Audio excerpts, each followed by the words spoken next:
Instead of focusing on winning arguments, we're teaching the basic fundamentals of sales and marketing and how we can use them to win in the world of politics, teaching you how to meet people where they're at on the issues they care about. Welcome to The Brian Nichols Show. Well, happy Thursday there, folks. Brian Nichols here on The Brian Nichols Show. Thank you for joining us on, of course, another fun-filled episode. We are going to be digging into the zombie economics.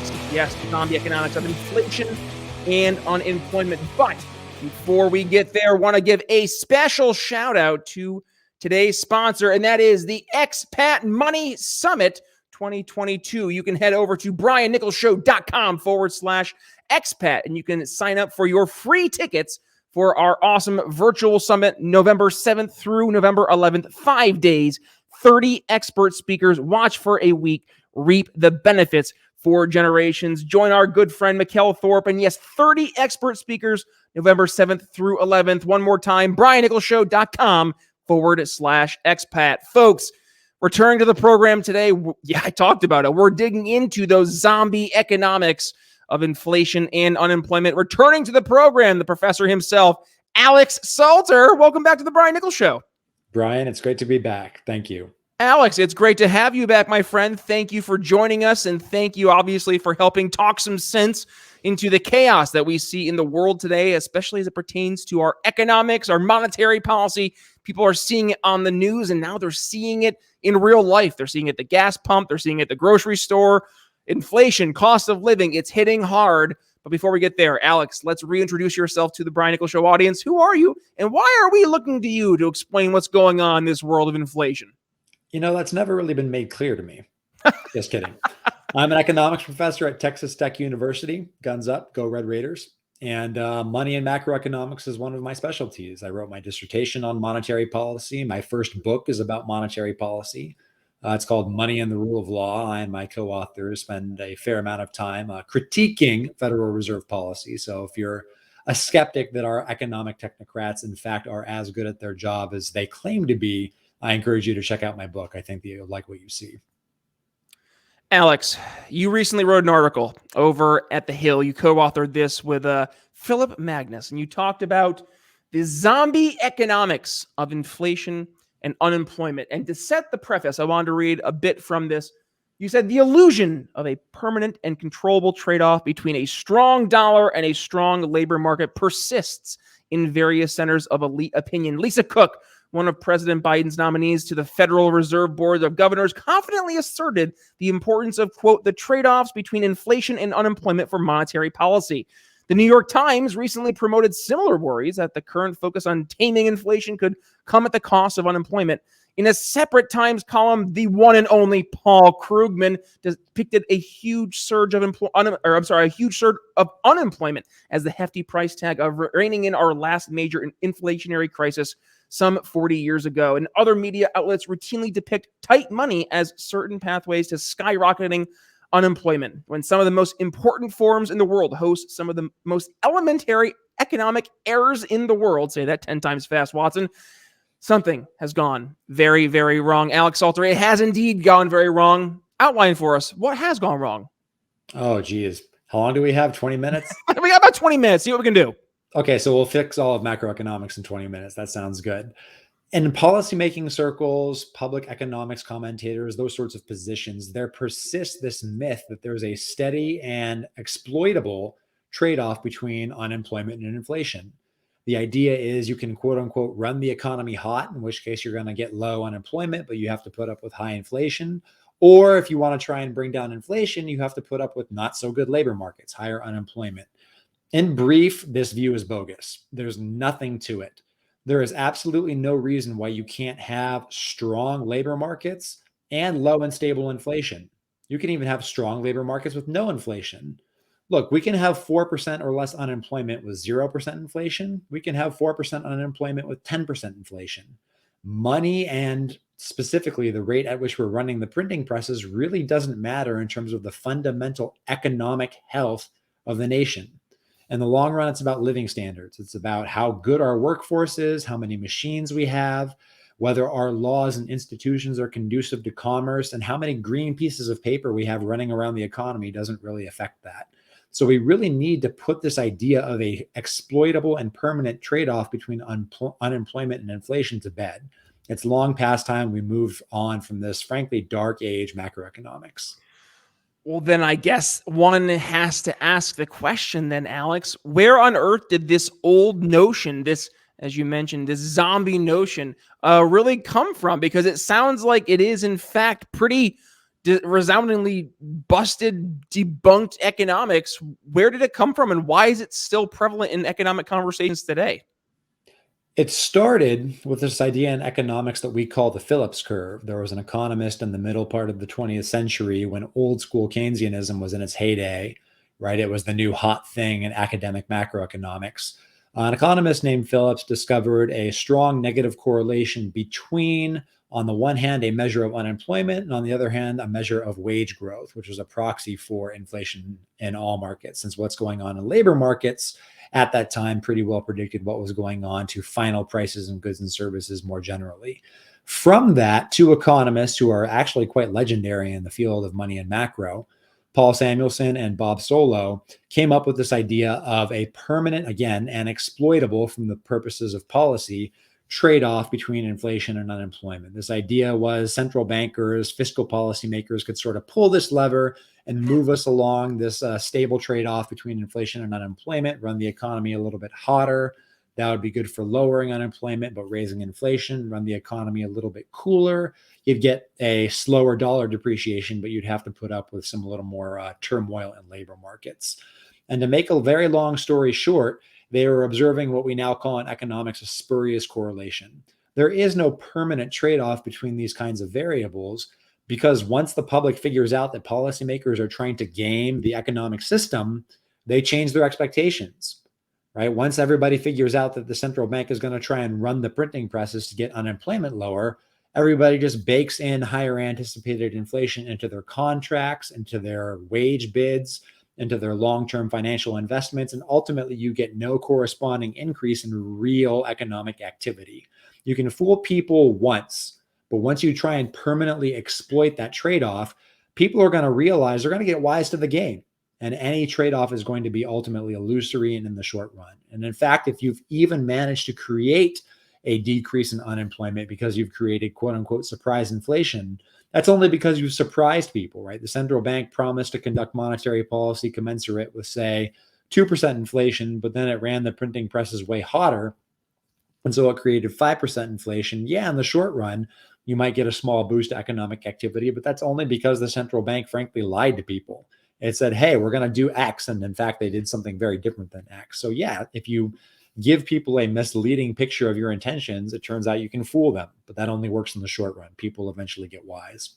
Bingo. We talk about this in sales all the time because once trust is eroded, then the true authentic relationship, it's dead. I mean, it's a DOA literally. So let's go back to this Phillips curve, right? And you talk about this, and I guess the question I have is how on earth is it still accepted today? Because shortly thereafter, and you and Philip Magness mentioned this in your article there over on the Hill, that it was pretty resoundingly rejected by pretty noted economic thinkers, namely amongst them Milton Friedman. I mean, we all have heard of Milton Friedman and have really fought back, and they did fight back and squish this idea. And to your point, it was showing before your eyes. You couldn't not see it. And we talk about this in sales. Once you see it, you can't unsee it. So I guess I ask you, is it just that people have bought into the myth almost, and now they are almost married to the narrative, or what is it that causes people to still be tied to this very, very old, outdated, and frankly backwards way of thinking?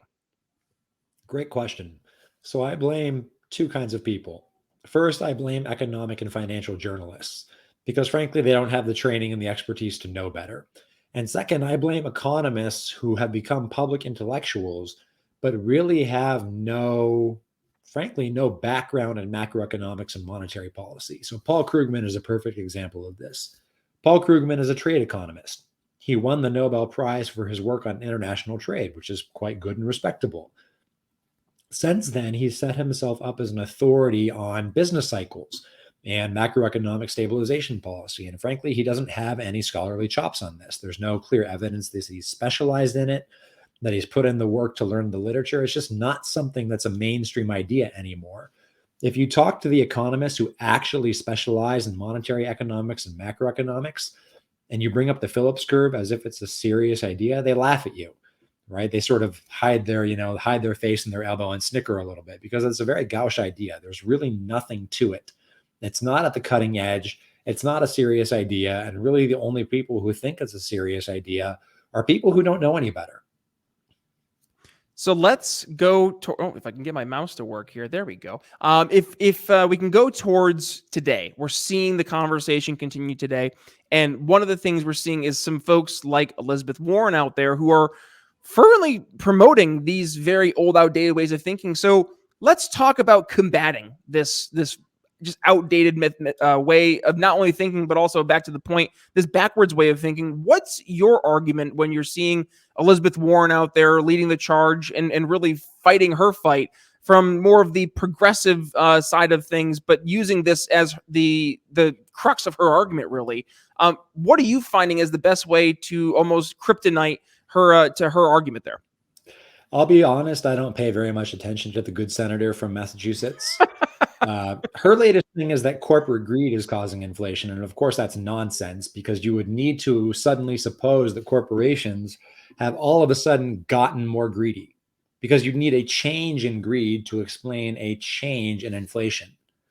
I'm an economist. I think that corporate greed in terms of profit seeking is pretty much constant. So you can't explain a change in a variable like inflation with a constant unchanging variable like corporate greed. So the notion that this is just profiteering or anything like that is just stark raving nonsense. Really, we should stop paying attention to politicians, both right wing and left wing, when they talk about this stuff, because politicians don't have any incentive or any interest in coming up with a nuanced and economically rigorous explanation for what's going on. They're trying to get reelected. They're trying to build electoral coalitions, which basically means riling up the base and maybe persuading a couple of people in the middle. That's not at all the same thing as truth seeking. They're engaged in a very different project. We can debate the merits of that project, but ultimately, when it comes to serious economic issues, I don't take Elizabeth Warren very seriously. And for that matter, I don't take someone like Ted Cruz very seriously. You don't need to listen to them. You can ignore the politicians. I promise your life gets a whole lot better.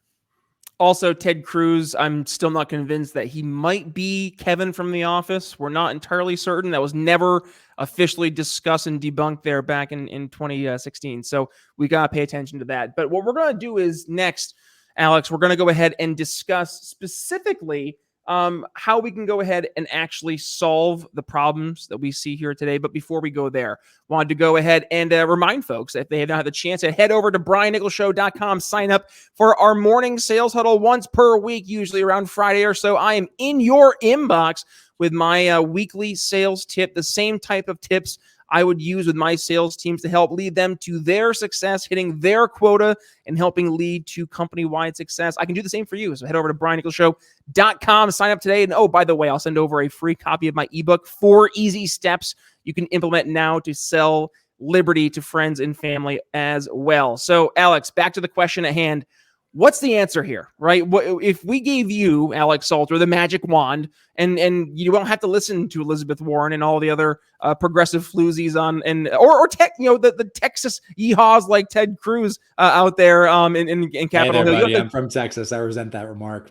Okay, I'm from upstate New York, which is basically like the South, but in northern New York. So I kind of feel like I'm part of you. So I apologize. No, it's okay. I'm actually a Los Angelino originally, so I'm like a fake Texan. So you're everywhere. So you're as our friend Steve Harrison would call you, you're an anywhere versus maybe a somewhere, which is okay. You can be anywhere. But anyways, going back to the question, right? What is the answer? We give you the magic wand. What would you recommend as the remedy to the problem we're seeing here with the rampant unemployment and inflation?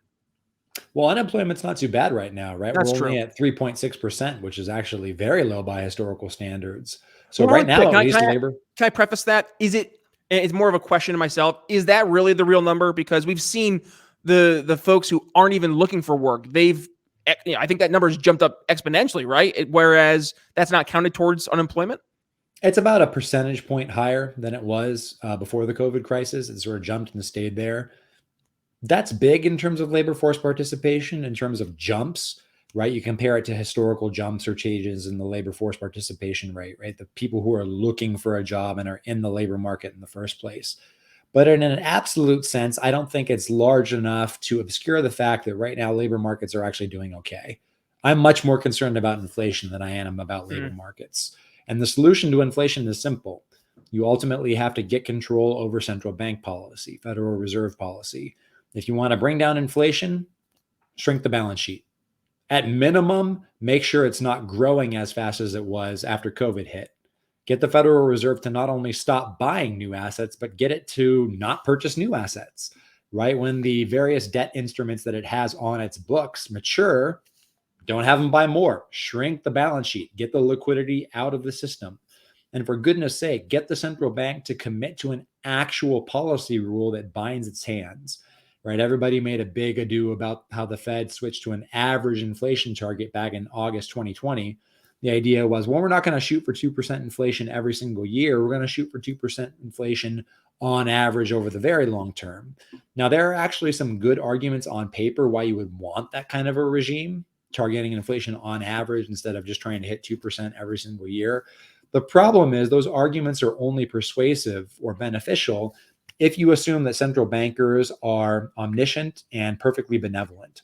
They aren't, right? They're just ordinary people, very well trained people, but ordinary people like you and me, right? They have less than perfect information and they face less than perfect incentives. You really don't want to give discretionary central bankers any more power over the economy than you can give them at minimum, right? And so I'm actually a strong advocate of completely constraining what the Fed can do with a strict rule that it cannot interpret its way out of or wiggle out of. Basically, give them a goal and hold them accountable if they achieve it. Right now, what we need is to actually get that liquidity out of the system. And we need to, I would actually argue that we need to get back to conducting monetary policy to the way that we used to do it even before the 2008 financial crisis. Basically, get out of this system of the Federal Reserve changing the amount of interest that it pays to depository institutions for holding their bank accounts at the Fed, basically keeping liquidity tied up there. Get back to what's called a corridor system for monetary policy, where you have more market interest rates that are actually determinative in capital allocation. Because right now what you have is a giant balance sheet. The Federal Reserve owns about $9 trillion in assets. It is affecting capital allocation. It is going to become politicized if it continues. We're quickly running out of time to get control over the central bank, and that's not going to be good for anybody.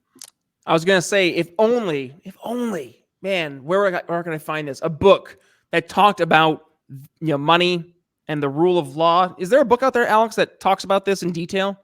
I'm pretty sure that I would have heard about it if it were out there. So I'm going to say no, but someone should write that book. I bet it would be pretty good. Well, if somebody was you and they were to write that book, what would that book look like?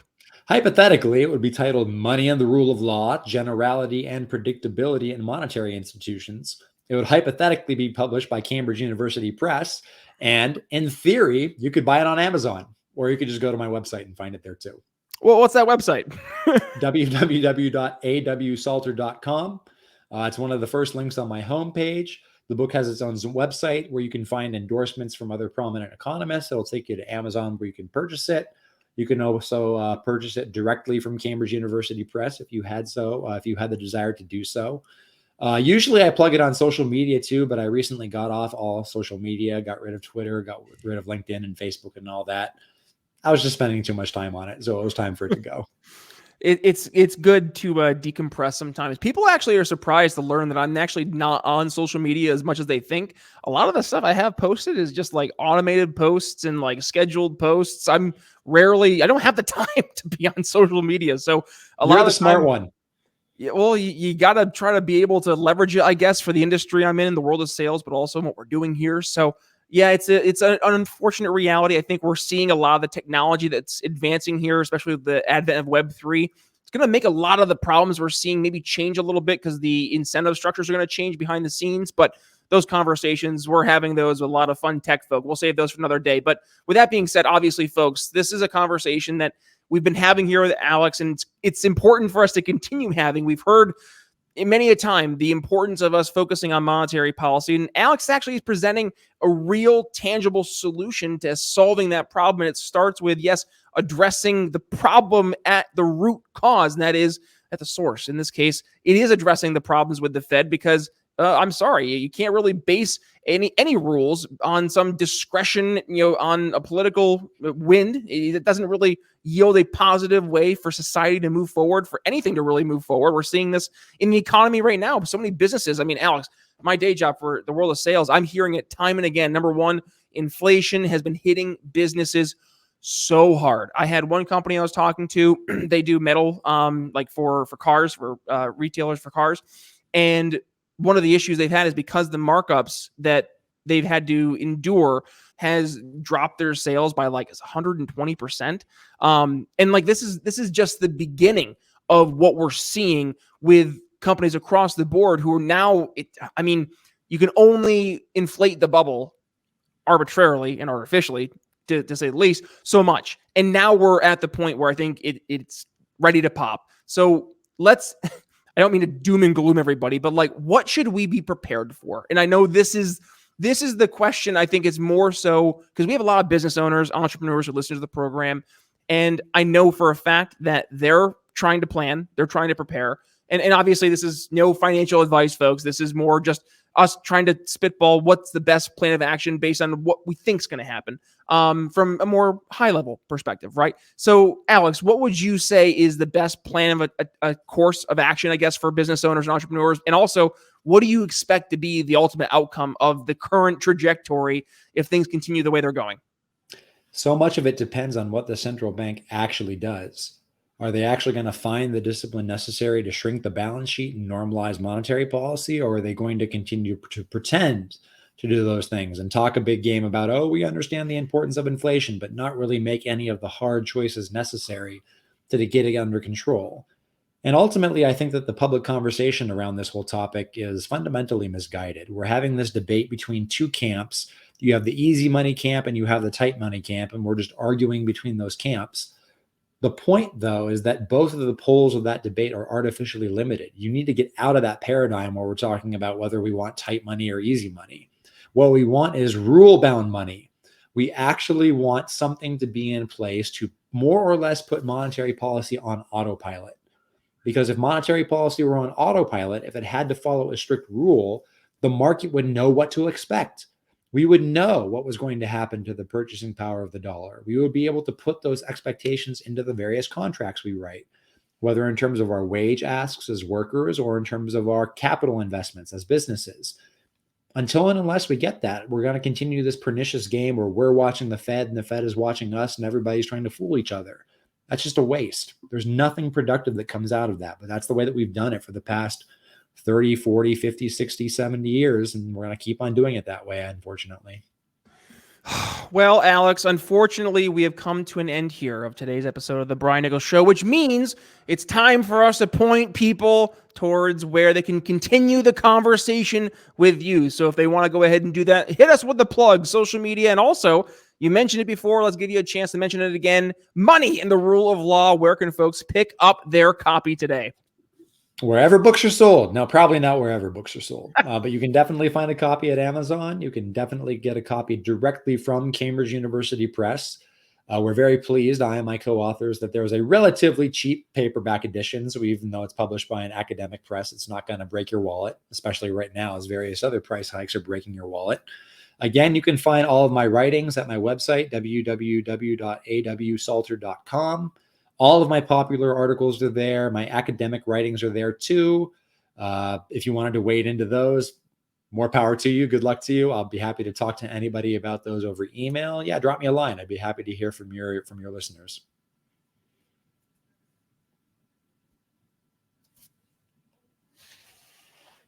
That's my fault. There we go. Yeah, it was my bad. I had him on mute because there was a dog barking upstairs and it was quite loud. But no, with that being said, no, we will make sure we include all those links there in the show notes for you. And make sure also, folks, if you do me a favor, if you enjoyed the episode, please go ahead and give this episode a share and let Alex know. And please do go ahead and give his book a purchase, Money and the Rule of Law. We actually dug into the topic of the book more in detail on a past episode. Just go to briannicholsshow.com where you can go ahead and search not only for Alex's episode, but all 500 plus episodes. And oh, by the way, did you see yesterday's episode, we had Sarah Byrne. She's a professor over at Rochester Institute of Technology, and we talked about Biden's foreign policy and its report card, the good, the bad, and the meh. Yeah, there was a lot of meh, not going to lie, or at least from this side of the table. But with that being said, folks, thank you for joining us on today's episode. With that being said, it's Brian Nichols signing off here on The Brian Nichols Show for Professor Alex Salter. We'll see you tomorrow. For listening to The Brian Nichols Show. Find more episodes at briannicholsshow.com.